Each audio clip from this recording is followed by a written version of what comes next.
It was good. I got in yesterday, so Okay. yeah. When's the last time you were in Seattle? Man, I did an SC game here with Tyrone Willingham was the head coach. I don't even know what year it was, but that's how long ago it was. Yeah. It's been a while. And just national perception maybe of this particular game and maybe even the Oregon-Washington rivalry?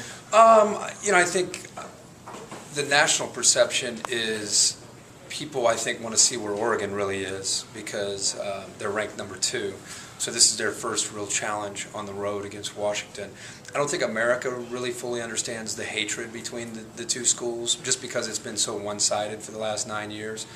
But I think that what Washington did last week at Stanford, I think probably piqued some interest and made people realize, wow, Sark's doing a really good job. And I think this is another opportunity for Washington to really show where they stand as far as bringing this program back to where it once was. And Chris said that this has always been kind of on the bucket list for college game day. Yeah, I mean, I've always wanted to come here with game day. Here in Ole Miss would be probably the top 2. It's ironic. I'm flying to Ole Miss right after the show to do the game for A&M and Ole Miss.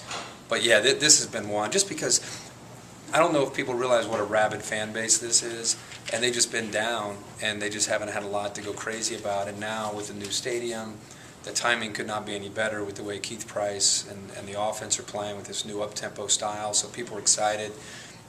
It's going to be an outstanding atmosphere. It'll be a tough place for Oregon to come win. What's it like being a part of the show? Because wherever the biggest deal in college football that Saturday is, you're there and you're a part. Yeah, I've been doing it for 18 years now, and it just doesn't get old. You'd think it would get redundant or another week, but it just never is that way. And I think if you're a fan of the sport, as you say, we're so lucky to go to the game of the week every week that there's always a buzz on the campus about their game. And we work really hard it's not about us. Chris probably told you guys that. We happen to just kind of be a conduit from the fans to the atmosphere. And I think people get excited because when they see our show, they associate our show with the big game no matter where it is. And we've just been just so fortunate because I don't think if we did this show for MLB or NFL or NBA, it would have the same feel.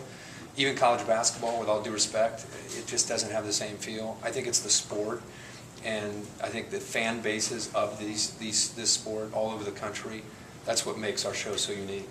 You have the best seat of the week for Lee's picks. Yeah. I mean, you have to fight back laughing sometimes. I mean, man, I try to go out of my way not to know what he's up to because it's no longer just throwing on a headgear. Now we call it a skit, because he's always up to something, and I don't want to know because then there's more of a natural reaction because he always somehow hits me with the head or he's inevitably he does something with me, so I don't want to know what he's doing. I don't have any idea what he's doing this week.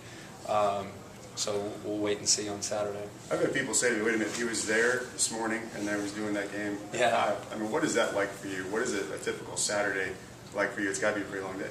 It is. My wife asked me the same thing. You just go into almost a autopilot mentality, so you're just strictly going on adrenaline. They literally could tell me to fly anywhere, and it doesn't even, you don't even realize where you're going. For me, it's just, prepare for game day, and then get done with game day, and then just mentally, boom, go to the next spot. This just happens to be a long haul to get to the game that I'm calling, but again, going back to what we said earlier, it's college football. So for me, that's my passion. So it doesn't really affect me in any way at all. If I were doing this for like the NFL, it would be work, and I probably wouldn't enjoy it. I'd get tired. But with college football, the adrenaline itself keeps me going. How do you prepare? Are you methodical about the way you prepare?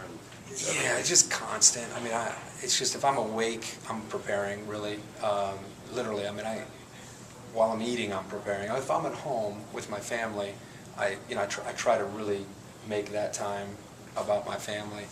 But if it's not my family, then all I do is for 4 months is college football. I mean, they're watching film, talking to a producer in a meeting, on TV, on radio, in the air.